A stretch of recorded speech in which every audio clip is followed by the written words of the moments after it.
Welcome to Mix Understood, where we talk about identity, the meaning of the word race, and explore the multicultural and multiracial experience through personal stories, candid conversations, and expert insights. I'm your host, Hanna-Lee. Thank you for being here. In today's episode, we have a special appearance from someone you already know pretty well.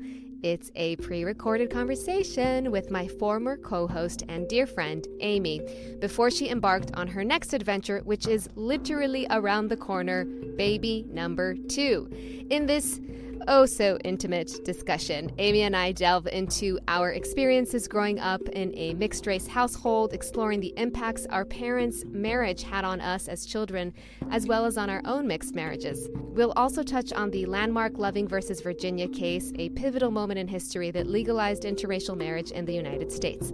Last but not least, we have an epic voicemail story from one of our listeners, so stick around to the end if you want to crack up with me. Before we get started, I just wanted to take a moment to express my gratitude to all our listeners. Your support means everything, and if you enjoy this podcast and would like to help keep this conversation going, consider supporting our Patreon at patreon.podbean.com/mixunderstoodpod. I know it's a super long link, so you can also find it in the show notes.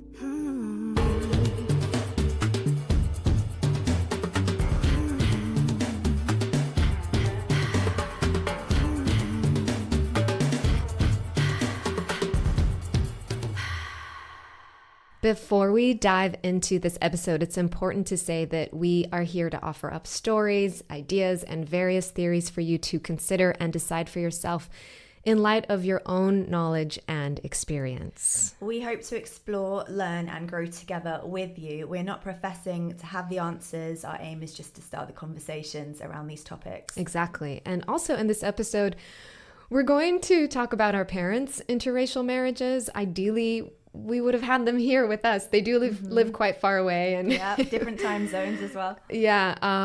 Yeah, and maybe we'll do an episode with them actually down the line. I would love that. Yeah, that would be amazing. But today we're just going to telling their stories a go with the information that we have. We'll do our best to piece things together with things that we've been told and from our early memories. Yeah.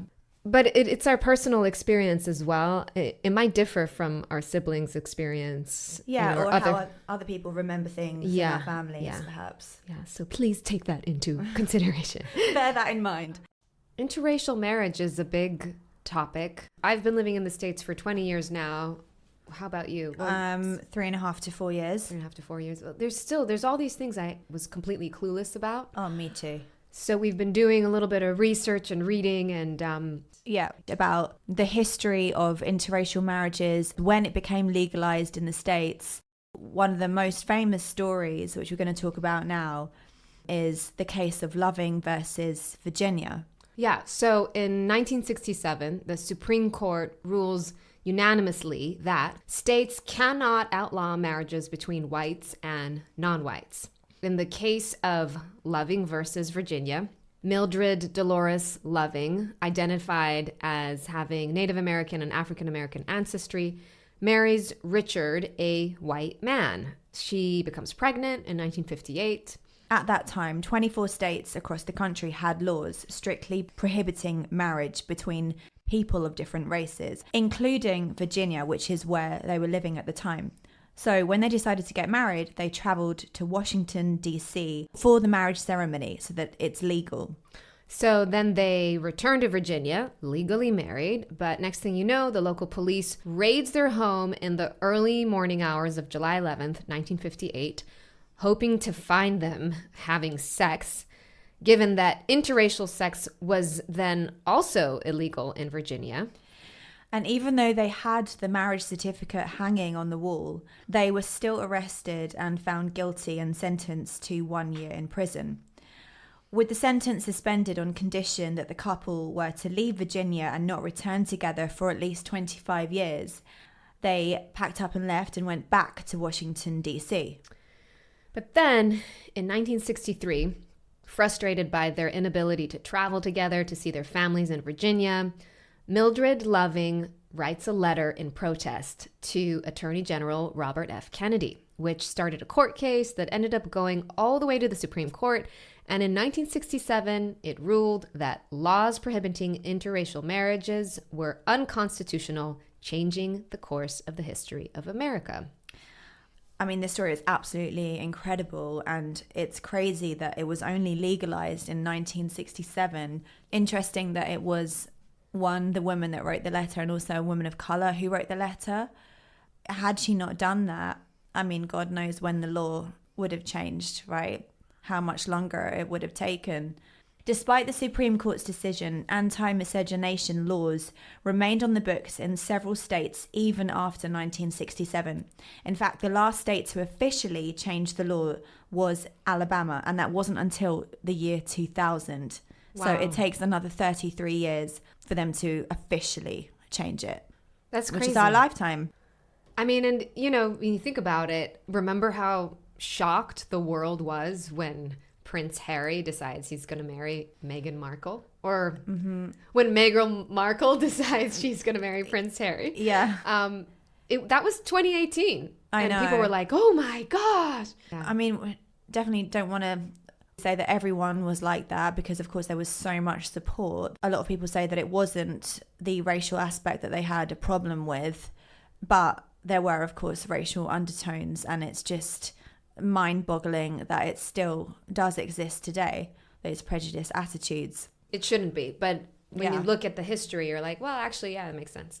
And what's interesting, again, coming off of episode 2 and the definition of race and how it's completely inconsistent. So even in the laws of each state, there was a variety of scenarios. Like some states were like, well, first of all, it was mainly about protecting the white race. It was, nobody really cared too much, I think, if like a black person married an Asian person, except for those communities. But like, as far as the law and the state, I don't think they cared too much. Yeah. It was about maintaining the white race. And so some states, they were like, well, there can't be any marriage or sex between whites and blacks. Other states were like, well, whites, blacks, and Native Americans. And then there were some that were like, well, whites, blacks, Native Americans, Asians, and Filipino, which is, I'm like, what's gosh. Asians and the Filipinos, they got their own race. Yeah, okay. Different category, all right. But yeah, it just shows again, like, oh my God, there's just no consistency when it comes to racism. It's never based on facts or truth. It's always biases and prejudice and like craziness. But you know what? Interracial marriages have increased from 2% of married couples back in 1970 to then 7% in 2005, then 8.4% in 2010, and then as of 2022, about 20%. Okay. This is of the U.S. population. Guess which city has the highest rate of intermarried newlyweds? I don't know. It's similar to my name. Honolulu. So Honolulu has by far the highest share of intermarried newlyweds of any metro area analyzed. 42% of newlyweds living in and around that city were married to someone of a different race or ethnicity. Wow. Yeah. That's cool.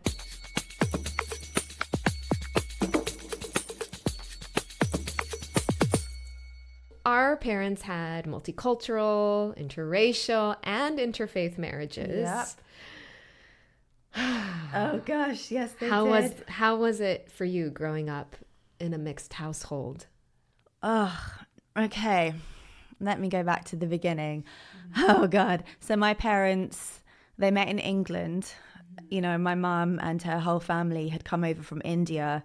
My granddad actually came over in the 1960s. And my mum came over when she was about 8 or 9 years old. And so, you know, she spent the majority of her life in England. But when she was around, I don't know, early 20s, she was doing a teaching degree in Milton Keynes in England. And she met my dad. And I think at first she said no to my dad, actually. And then he left and he went away on work. to Saudi Arabia. And then when he had to come back to England because he had an ingrowing toenail. And so he had to get that operated on. And because of that brought him back. He then tried to pursue my mum again. And she eventually said yes. Yeah. And so they ended up getting married. And but I know it's a random story. But at the wedding, what I know is that my granddad and my grandma didn't come because my granddad was in disagreement with who my mum chose. And I don't know the ins and outs of it, but all I know is that for the first few years of my life, I think up until I was about 8, I didn't have a relationship with my granddad because he didn't approve of what she did at that time, because, you know, it was the 1980s. It was really scandalous for anyone to marry out of the Indian culture like that, let alone a woman. People tell me that my mum was a complete angel, had never done anything bad. And, you know, this was, I guess, unforgivable in my granddad's eyes at that time.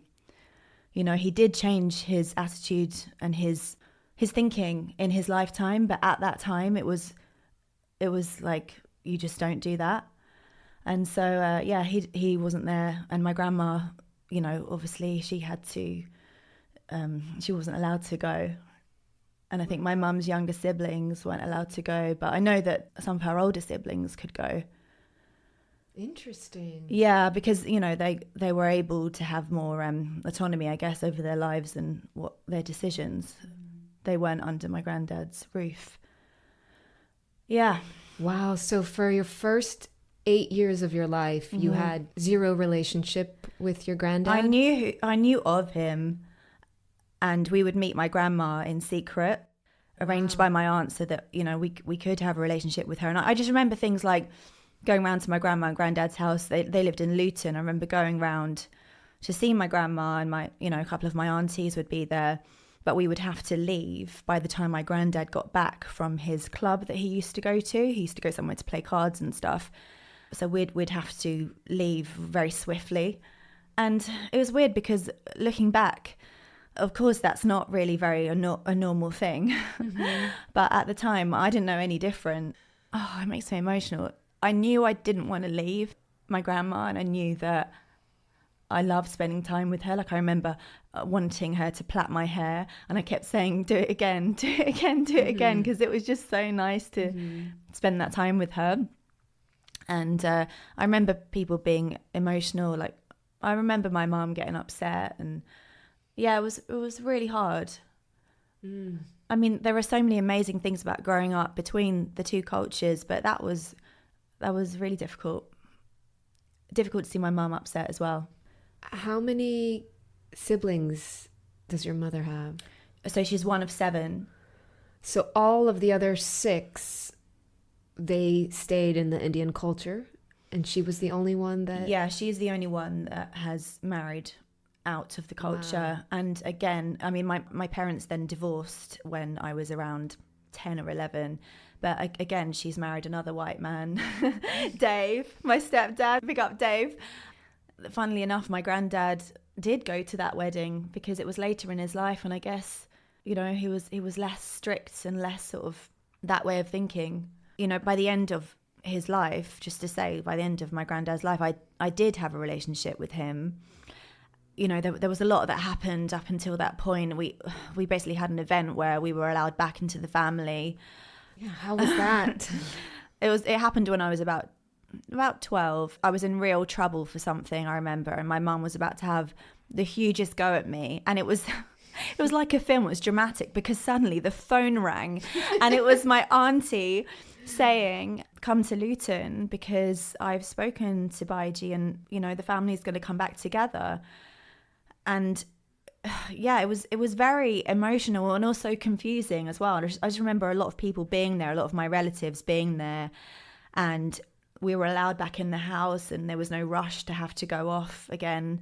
I think I said Sashikar Baiji to him, and I think he put his hand on my head, and I think I cried. Yeah. Really? Yeah. Even though I was confused, and I was like, what the hell's happening? But I knew that it was a moment where I just felt overwhelmed. So before you did the welcome back party to the family, did you ever have any interaction with your grandfather?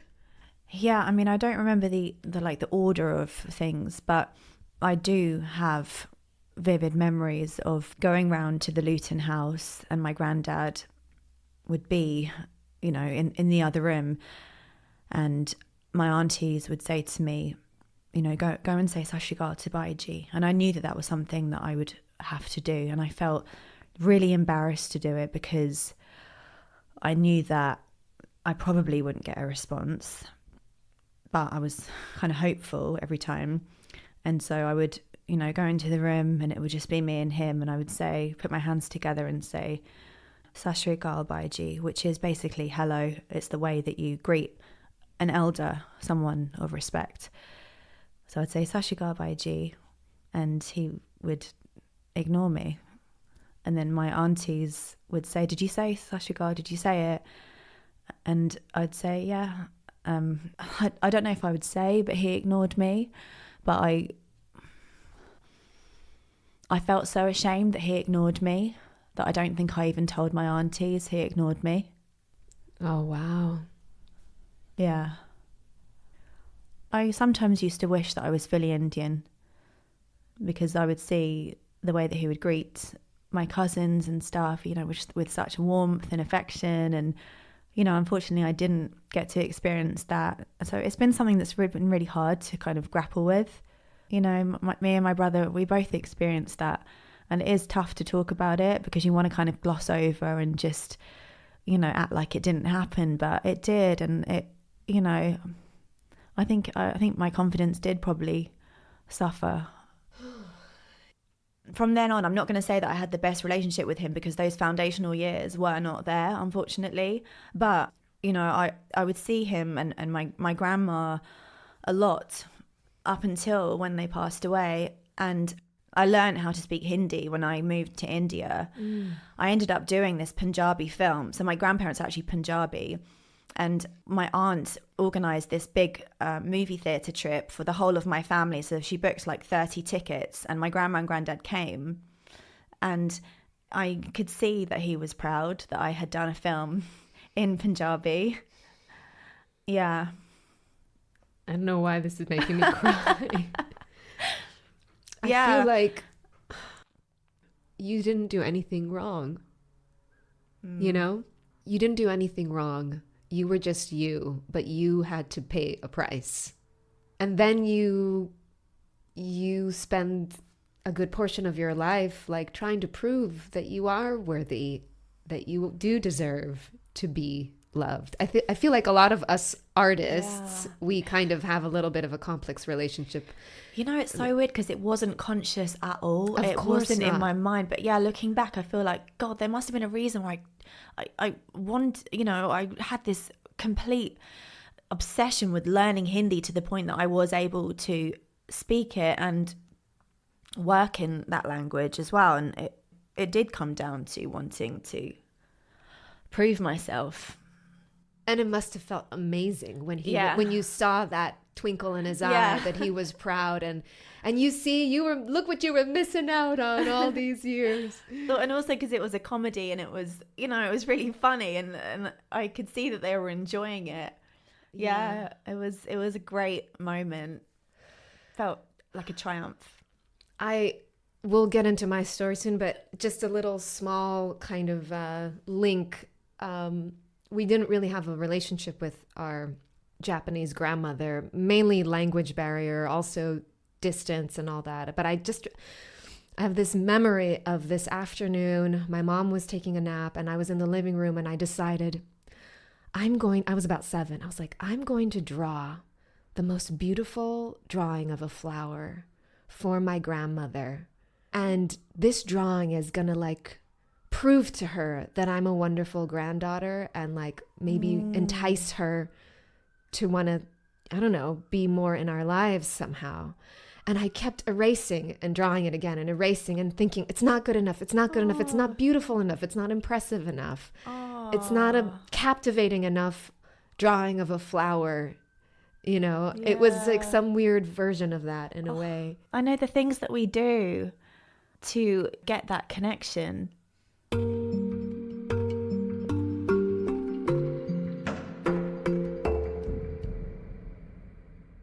My mother came from a family of Irish Catholic immigrants, moved to Australia, and then she left Australia when she was about 20 and ended up in Israel. She was actually gonna be a nun. That's why she came to Israel. Oh. Yeah. And then she met my father there, who left Japan when he was 30, I think. And he was raised in a Buddhist family, but ended up converting to Christianity, which was a big deal. In Japan, he did that? I think, yeah, in Japan. And then made his way to Israel. So these two people that traveled from the other side of the world and end up meeting in Israel. So my mom obviously didn't continue on her journey to become a nun. She met my dad. They fell in love and decided they were going to get married. It all happened quite quickly. And on my mom's side, they had two issues. Number one was that my dad was Japanese. So apparently my mother's grandmother, her youngest brother was taken captive in a Japanese war camp during World War II. And it completely destroyed him. He never recovered. He had extreme PTSD. And also my mother's father served in a secret unit in the Air Force.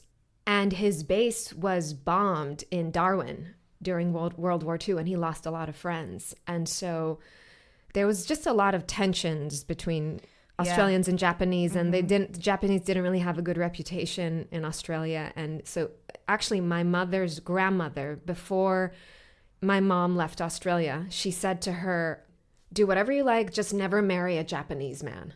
Wow. Yeah. And then he wasn't Catholic. That was a really, really big deal too. So my mom was telling me how after they got married, also they didn't have any family in their wedding. My mother's brother offered at the time to pay for my mother's father and his new wife to come to the wedding in Israel, and it just didn't work out for them to come. And then on my dad's side, actually two of his sisters were going to come and be bridesmaids, and then there was a big typhoon and they couldn't come. So they didn't have any family at all at the wedding. But then they get married, and they have two kids at that point, and they decide to do this big trip to Japan and Australia all in one go. And while they were there, my dad's mother would every morning make them give their breakfast to Buddha, a portion of their breakfast to Buddha first, and kind of also being as long as you're under my roof, we're gonna do things this way, not the way you've and then straight from there, they went to Australia, and my mom told me how that first breakfast, when they woke up and spent the night at their house, my mom's dad had laid out on the dining table all these news clippings, all these articles of how if you're not Catholic, you're going to go to hell. What? Yeah, just some easy morning reading for my dad. With a cup of coffee. Yeah. Okay. And that was really... my goodness. Upsetting for her. Yeah, so they weren't disowned, but there was definitely a lot of tension, and actions that were saying a lot. Yeah, and then I remember also probably for my early years, we didn't really have a relationship with our grandparents. When I was born, I think by then my Japanese grandfather had passed. My Japanese grandmother did not speak a word in English. So that was tough. And, back then, it was really expensive to make an international phone call. So you had to communicate through letters and stuff like that. I remember we didn't really, have a relationship with my grandparents in Japan or Australia. But my Australian grandfather and his wife did come to Israel for a summer. It was 2 months. And my mother put them up in an apartment in our neighborhood. And I just remember... it was the best thing ever. Aww. Because all of my friends had massive families like yours. They had so many grandmothers and aunties and cousins and second cousins. And every Friday they would go to their grandma's house and eat. And, and all of the holidays they would all get together. And we never had that family padding around us. And I was like so proud. I was like, I have my grandparents in the neighborhood, and I'll go to their house after school. I remember getting stung by a bee for the first time by a bush outside their apartment, and it hurt so bad. But then they came and they like put some cream on it and a Band-Aid, and I was like, my grandparents are taking care of me. Yeah, You know? that's so sweet. It felt so good. Yeah. And also, when you're that age, your grandparents are the most fun people. I mean, they were for me. For like, you. Yeah. Like my dad's parents were definitely that for me when I was a child. I mean, yeah. Yeah. I remember my step grandmother, she made like these cooked beets for me, and there were sliced beets on a plate, and it was the first time I'd ever had a beet before, and it was delicious. I loved it, and I again had that immediate feeling of like, this is so cool. Food is such a big thing when it comes to nurturing and showing someone you love them. Yeah. And I remember eating those beets. Maybe they weren't that good, but to me they were delicious because she was giving them to me. Yeah. And after that, I think once they came to Israel and they saw us and we were able to establish that relationship, it's amazing what FaceTime can do. Then they started to call us on birthdays. They started to send us birthday cards and birthday gifts and to call at Christmas. But it's still, that was about it. There wasn't more than that. So from then on, it was like, it was friendly. I have these friendly grandparents that live really far away. I don't know too much about them, but at least we're on good terms. Yes, and at least there's contact. Yeah. We did go a few years later. We went to Australia, and we were visiting my grandparents, and it was time to leave, and my step-grandmother burst into tears, and she was like, it was like all those years again of missing out on us just came up and flooded her, and my parents decided, okay, let's let Hannah and the two younger ones, I think it was only the three of us on that trip, spend the night. And so we spent the night and had that time with them. And also we were amazed to discover there were all these framed photos of us all around their apartment. And it was like, wow, I didn't know. That just made me like get tingles. Yeah, I didn't know all these years that we meant that much to them, you know? Oh, that's so and I was like, all these pictures. And I mean, I credit my mom for that. I think my mom, she worked so hard at keeping the communication channels open. She was very good at writing letters and sending updates and sending pictures, and all those pictures she sent, I think those are the ones they framed. And I remember her bugging my dad to write to his sisters, to write to his parents, to give them updates. You know, when I did go to Japan as an adult, when I was, I think 25, my grandmother had just passed away. I missed her by 2 months, which I was sad about. And I came to this old traditional Japanese home that actually ended up getting ruined by the tsunami afterwards. So it's not there anymore. But back then I was able to go there to this house, and there we were, us family and 5 kids. There was like this really special corner of the living room / kitchen. We were on the wall there, and I couldn't believe it. I was even more surprised that my Japanese grandmother gave us like this place of honor in her home. That really moved me. Yeah. You know, there was, even though she wasn't proactive in communicating with us, I'd like to think there was some sort of a yearning on her part. Oh, I'm sure there was. Seriously. You know, that, not to bring the conversation back to me, but no, give me a break here. I feel emotional. It's an emotional episode.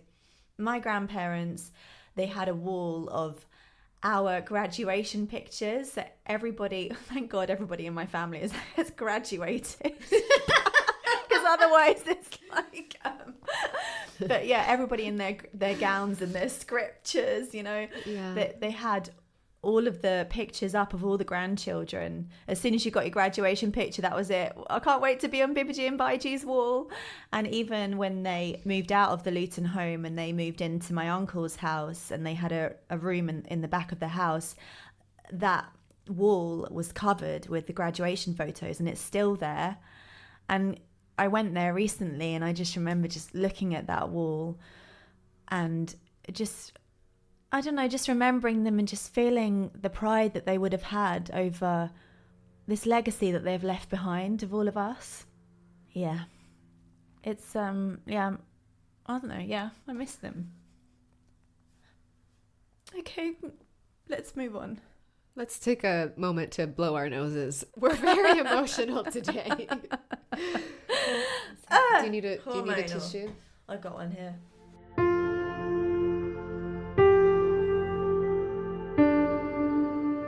What was it like for you?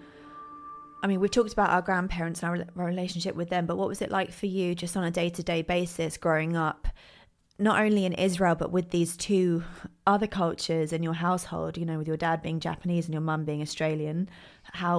What did that look like? We had, you had to take the shoes off before you came into the house, which like now I do that. I love that. Yeah, a lot of people do it now, I feel, but like back then it was different from my friends. Yeah, it was like, in Hanna-Lee's home, you take the shoes off and there's like a place for your shoes. And I had to ask my friends, and I was a little almost embarrassed sometimes to ask them. I've had those moments too, yeah. We took a lot of baths, and we had a rice cooker, which was non-existent in Israel. I don't even know if they sell it these days. And we had nori, seaweed that was from Japan that we would get sent to us, or my dad would bring. And both my parents had like a stash of like their goodies, from Japan and Australia. Yeah. My dad would have all these, he had these like crunchy, salty fish and stuff we didn't want to eat. But, we ate rice every day as well. Rice with seaweed, soy sauce, and then like a schnitzel. Oh my gosh. Just like an Israeli Just put it all together. Yeah. And then we had like Japanese art on the wall as well, and like different things around the house. We had like a boomerang from Australia and different trinkets that we'd brought back. We used to drink Milo. Have you heard of this drink? I love Milo. Really? I got introduced to it in Thailand. Love it. Oh, I thought you were going to say I introduced it to you. Oh, I'm sorry. That was one thing that you didn't introduce me to. You've introduced me to a lot of things, but yeah. Yeah, so... Mushroom coffee the other day. No, it's really good. Even though it's an energy drink, that was like our hot chocolate replacement. It was like our comfort drink, and we would drink it in the evening, or if you had a long day and you were just kind of emotional, then a cup of Milo. Oh, I need one now. I know. Where's our Milo? Tabitha, where's our Milo? Tabitha's our imaginary assistant. Yes.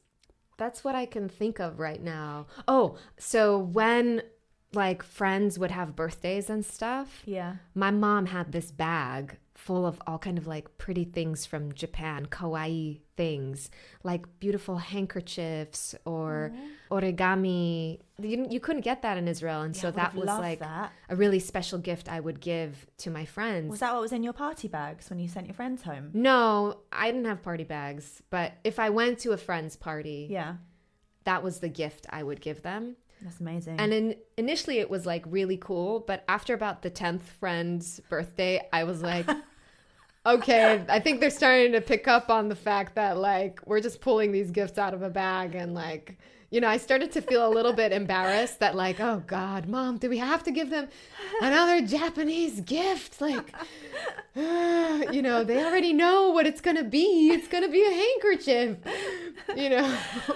oh my God, origami paper. Are you kidding me? I would have loved that.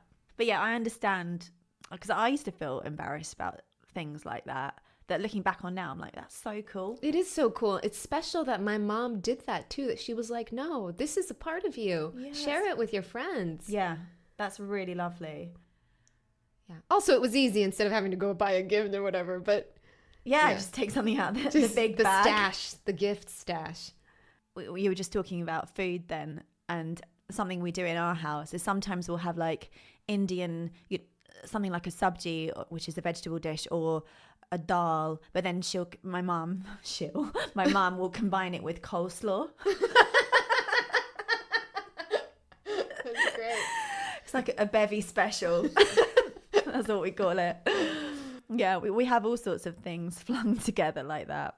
How was it for you with your parents and the different cultures? You know, I was really thinking about this last night, even in my sleep, because in preparation for today's episode, it was just such a rich experience looking back, because sometimes at the weekends I'd be going to a barn dance with my dad, because he would often take me and my brother, even when we were tiny, and we would just get involved in the barn dancing. Maybe we wouldn't know anyone, but we'd befriend people. I love a barn dance. Oh, I know you do, because I had one at my wedding and Hanna-Lee went off. Went off. She did. She was her whoop whoop person right there. Yeah, so it would be barn dances. It would sometimes be family functions when we were, back in the family. Bhangra at the weekends. Loads of food, Indian food, but then also on my dad's side, we would go around to my grandparents' house and have roast dinners and fish and chips. And it was just there was a lot of music, I think, because my dad's a folk musician as well. And there was just a lot of culture, and being from that Indian family, again, in the later years, there was just so much love that we were always surrounded by. Like, my cousins are still my best friends. I would love to hang out with them. Like, for me, hanging out with my cousins is not a chore. It's the funniest thing in the world. In fact, if I ever found out that my cousins were on their way to see us as a young kid, I would do handstands and cartwheels because I'd be so excited. I'm so weird. Like a cartoon. Yeah, I'd be like, yeah. Just so excited to see them. And yeah, I think that's a really do you unique think thing. A part of it was because of that start where you felt kind of cut off and separated from them? So it was really special when they came. Yeah, it really was. How did what they went through impact you? I've always wanted to love my parents and protect them and prevent all of that heartache from happening to them, but when you're a kid, you kind of feel a little helpless when you're a kid. There's not so much you can do, and you're just being a kid, and they're busy, they're trying to raise you. I think over the years, the more I look back at it, I have so much, bring out the tissues again.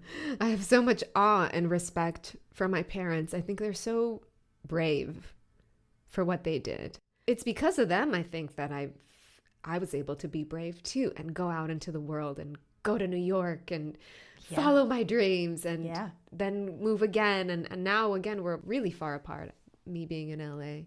I know. I think for both of us, so it's more common in Japanese culture that the woman marries out. Okay. So it was kind of more unusual that my father was the one who married out. And he was also the eldest son of 5 kids. And so it's expected in that society that you stay back and you take care of the family and the parents. And, it's when he decided to leave, that was a really big deal. Then he married a foreigner. And they thought, okay, but at least they're going to come back, right? We're going to bring the foreigner back into our culture. And then he didn't. He stayed in Israel, and he didn't move back to Japan. And that's when they decided, well, then we're going to take you out of the family inheritance. Oh. And actually, I mean, this, maybe some of the listeners do, but my dad actually passed away nearly 2 years ago. It's going to feels like yesterday. And yeah, I think I was able to go to Japan again after he passed, and I feel like I didn't give him enough credit while he was alive. To how difficult it was for him to navigate being in this new country, being with a partner that's from a completely different culture, and yet a third culture with the kids. And he was such a outside of the box, unique Japanese person for doing that. And when I was a kid, I just was like frustrated that he wasn't sometimes like my other friends' fathers, and like, why do I have this Japanese dad that's like, doesn't know what's going on here? But he was a pioneer, really. my mom is here, luckily. And I feel like over the years, I've just been able to understand their struggle even more. Yeah. And have more empathy for it and relate to it more. And yeah, I'm so grateful to them that they followed their hearts. Yeah. But you can see that bravery in you, and it's what is one of the reasons why I love you, because you have that essence of like, I know your dad through you. Yeah, and he would have been very proud of you. Thank you. This is turning into a very emotional episode.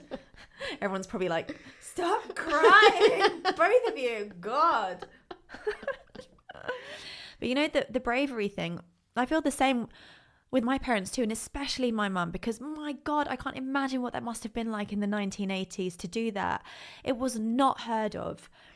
I know that my mum was gossiped about and said mean things about, and faced so much horribleness from the Indian community, her community. And it makes me angry that she went through that. But also, I have to step back from things and like try and understand that it, like I said earlier, it was such a scandalous thing to do and such a shocking thing to do. Yeah. And also in Indian culture, is it more common that the woman marries out, or that the man? Every time I meet someone, they're like, oh, okay, so your dad's Indian. I'm like, no, my mom's Indian. And every film that I watch about mixed marriages or TV series, it's always about the boy who marries out and the repercussions. It's never about the girl who marries out, which is, I started writing a script last year about my mum's story, and who knows if it's going to see the light of day. But, I feel I'm waiting for that. Yeah. To see that, especially set at that time. Another way in which I feel what my parents went through impacted me was my passion for inclusivity and non-division, because I saw a lot of division as a young child. A lot of things which I just kept inside and just shut away because of my parents' horrific divorce. But there was a lot of, for me, unnecessary division. And so that's why I decided I didn't want to, and this is no disrespect to any religious people, but I saw religion as divisive when I was younger. It doesn't always have to be that way. Of course it doesn't. I love going to the Sikh temple, and I love going to a church, and I went to a Mormon church. My mother-in-law is Mormon, and I love going to those places. But yeah, I think it really shaped me in terms of wanting to make sure that I stand for equality and inclusivity throughout my life.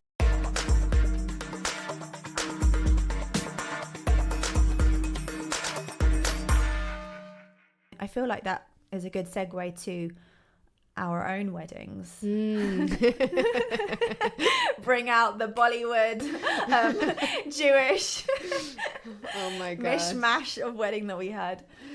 Yeah, it was important for my husband Ethan and I to have a wedding that represented us, I think. So we definitely brought in, some of the Jewish traditions and the Indian traditions. Like, for example, at the end of our ceremony, you remember, Ethan broke the glass and we got married under a huppah, and then my brother played the dol as we exited down the aisle.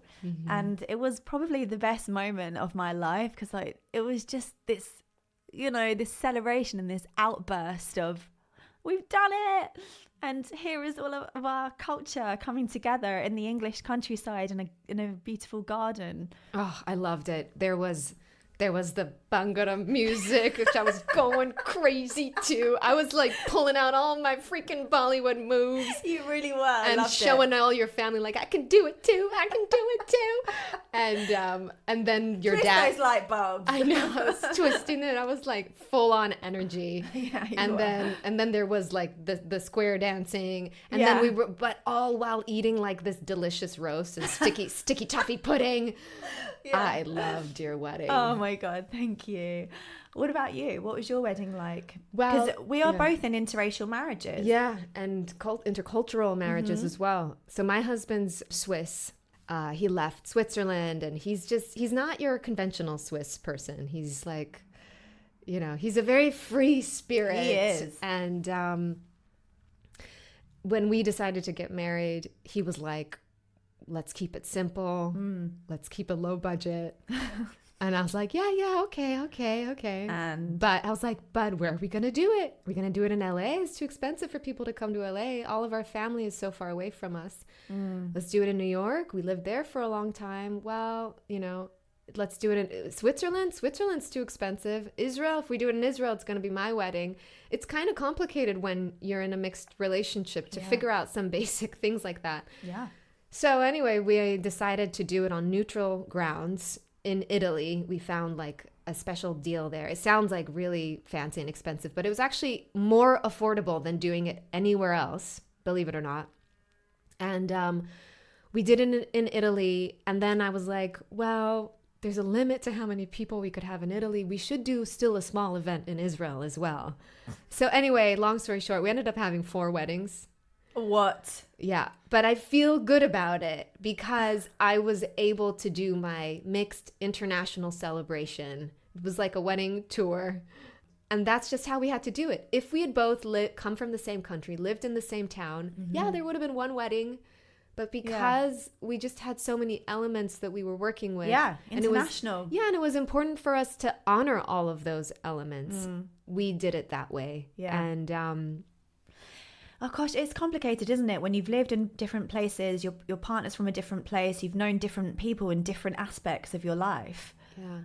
The one thing that was like tricky was that I was worried, again, I said this, like if we were to do the main wedding in Israel, Matthias and his family and few friends that would have made it out there would have maybe felt like, like guests and not as comfortable, and vice versa if it was in Switzerland.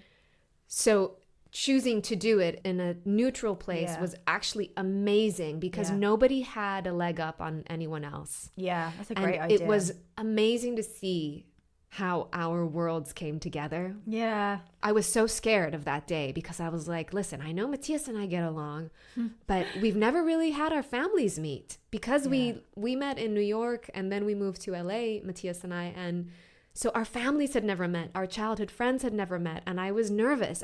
Like, what if they don't gel? What if our worlds don't really match? And somehow it all came together. And it was really beautiful. It was also one of the most epic experiences of my life. And it just makes me think about interracial marriages, couples, or multicultural relationships. I think it is easier when you are not in the territory of one of the sides, that you pick a third neutral territory. It can be easier for it's hard that you have the distance from your family and friends, but you're both on equal grounds. I wonder if for your parents it was harder that all of the families were around, and I don't know. For Ethan and I, because I am here in LA and all his family are in California, it was just so meaningful, and we decided to go back to England. That felt like the right decision for us because I'm here. I guess it was just such a nice gesture for him and literally 50 Americans to come to my tiny little hometown in England. Yeah. While we're on the topic of our own marriages, I just wanted to just talk about one thing, which I think is important to mention. So Ethan and I wanted to get married in a Gurdwara, which is a Sikh temple. Oh, yeah. And we wanted to get married in the Sikh temple that I have been to since I was literally a baby. My mum would take me there. It's a specific Sikh temple in Milton Keynes. So when it came to us planning the wedding, because I was here, my mum went to the Gurdwara in Milton Keynes and said, my daughter's getting married and, we want to do a Sikh ceremony. Also, just to preface this, Ethan and I have both lived in India. We both have a massive respect for the Indian culture. Obviously, I'm half Indian. I speak Hindi. Been going to the Sikh temple for the whole of my life. But the head of this Sikh temple said, we're not doing interfaith marriages anymore, and we're not doing mixed marriages. That's a rule now. And it was just like a complete and utter kick in my stomach. I could not believe it when my mum told me. And she was hurt too because, we'd just been going to this place every Sunday. And my stepdad as well, my white stepdad, always felt accepted. Every single time he went in, we were suddenly like, okay, well, I don't think we want to come here anymore. And then I did a bit of research, and it turns out that a certain section of Sikhs, as in extreme Sikhs, a very, very small section, do not agree with interfaith or mixed marriages. And they actually go to Sikh temples when they find out that one's happening and ruin it with violence and take weapons and stuff. And so one of the big gurdwaras in Leamington Spa has had to hire security, or had to pretend that people are getting married on a certain day when really they're getting married on another day to protect them.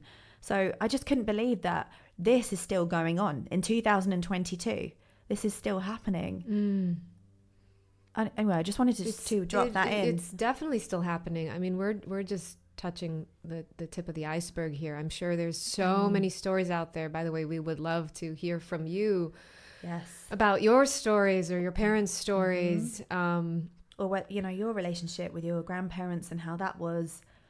I feel like that was a major kick in the gut for you, given your history. It was like they just tore open an old wound that you had, and you were like, here I am, an adult, and then suddenly it's like you're a kid again. Yeah. And your grandfather doesn't want to talk to you. Yeah, I felt frustrated and helpless, but this time I wanted to do something about it. I was So like, you- I'm gonna What did you do? What did you do? something. I don't know what. Did you just kick the door? Yeah. We ended up finding another Gurdwara who were amazing and so supportive. Yeah. And I'm so glad that we chose that one instead. Yeah. I'll put it in the show notes about which Gurdwara. No, I'm joking. So what are some of the cultural differences between you and Ethan? It's not easy being in like a mixed, it's not, relationships are difficult. Doesn't matter. Because you're bringing two humans together that have had different upbringings, that have different messed up issues, that have different needs. And then when you add on top of that, so that's just life. And then when you're mixed, there is like an additional layer of the culture, the language, or how you're treated in society. And how is it for you guys? There are definitely certain things, and especially when we first started dating, we speak the same language, but there are a lot of different words that we use in England, which we don't necessarily use in America. Things like eggplant versus aubergine. And, there was a lot of that when we first got to know each other, and he'd be like, what are you talking about, Amy? Like, what does that mean? What is that word? Yeah. I've had that with you too.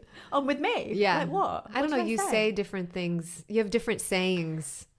Yeah. I know. I think another thing, and also this is with ex-boyfriends too, they've been quite overwhelmed with how big and tight-knit my family are and how much we show up for each other.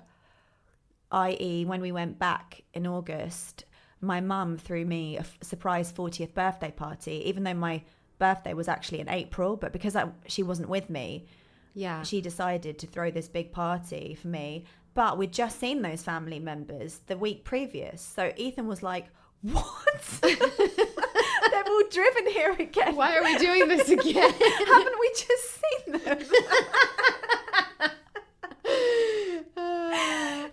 But they just keep coming back. I think that's been a little bit tricky for him and also for ex-boyfriends. Although Ethan, he's from a big family as well, and don't get me wrong, he loves my family. But it's just, I guess that's a little nuance difference. Yeah. What about you?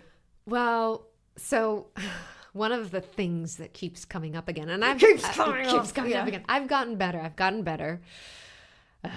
But okay, in Israel, the culture is, and in the Middle East in general, is, the way you show love is like you go overboard, right? If you have a guest that comes to your house, you better have a cake that you baked early that morning. You better have a stash of cookies, like million options to offer, food, and you ask them, you want a drink, you want a coffee, you want a this, you want a that. And Swiss culture is like not like that at all. You'll ask the guest, like, would you like some cake? And if they say no, thank you, then that's that. And I was like, what? What do you mean that's that? Of course they're being polite. Of course they don't mean no when they say no thank you. They mean they're just being, they just want to say no. But then if you ask them again, which is they'll say yes. They'll say yes. And if they say no again, they're just being extra polite. You definitely need to ask them a third time until you basically don't stop until they take the cake. That's how we do it back home. But in Switzerland, it's like disrespectful. Oh. You need to believe them that when they say no, they mean no. Oh, really? Yeah. And I was like, well, no doesn't mean no in Israel. It means let's play this game. Yeah. And so Matthias and I, we would get into fights over this because he would be like, you need to stop. You just need to stop. You're overbearing. You're doing the thing. And I was like, but you don't know if they're actually secretly hungry. They might be starving. You're going to let them leave our house starving. That's your worst nightmare, it's isn't my it? worst nightmare. I know. It's my pride and joy to be able to like take care of someone under my roof. Trust me, I know. I've seen it. It's amazing. I'm just thinking back to the baby shower that you threw me last year and the absolute spread that was outside our apartment with everything you can possibly imagine. I did go around more than once offering cake to your guests because I didn't believe them the first time. I was like, yeah. So that's one little thing that, and Go on, give us another. I've been willing, though I want to say that I have gotten better and I will.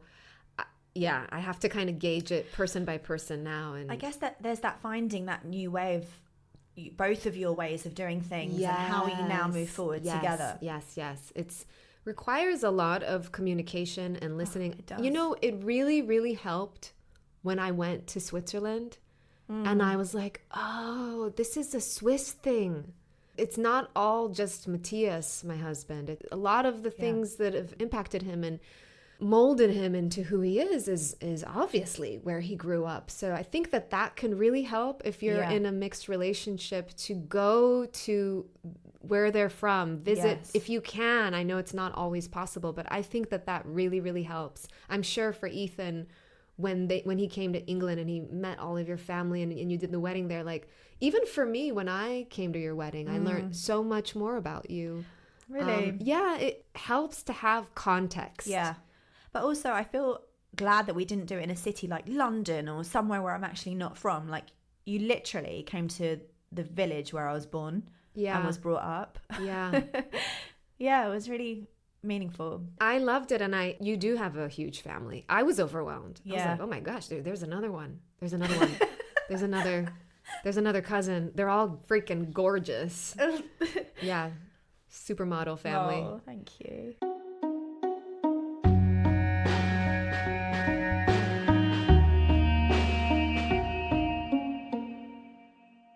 Oh, alrighty. Well, that wraps up the pre-recorded conversation Amy and I had before she had to sadly leave the podcast.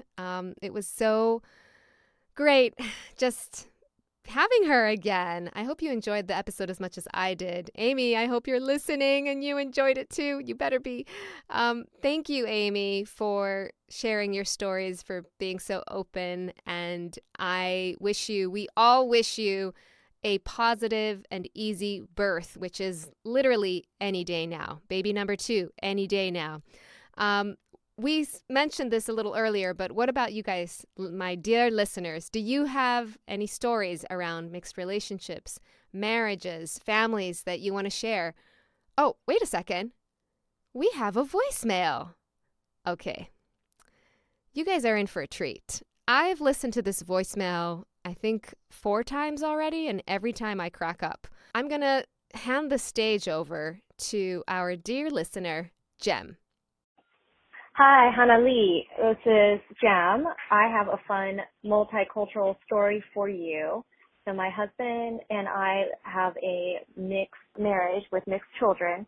And one time, before we actually had kids, I make this Filipino dish called menudo. And it's basically a pork stew that has carrots and potatoes, etc., and you serve it over rice, and it's tomato-based.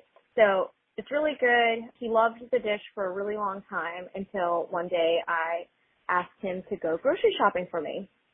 So my husband went grocery shopping and he asked for menudo. So I put down all the ingredients, and one of the ingredients is pork liver. And I told him he could find it in the charcuterie aisle, with all the mixed cheeses and stuff.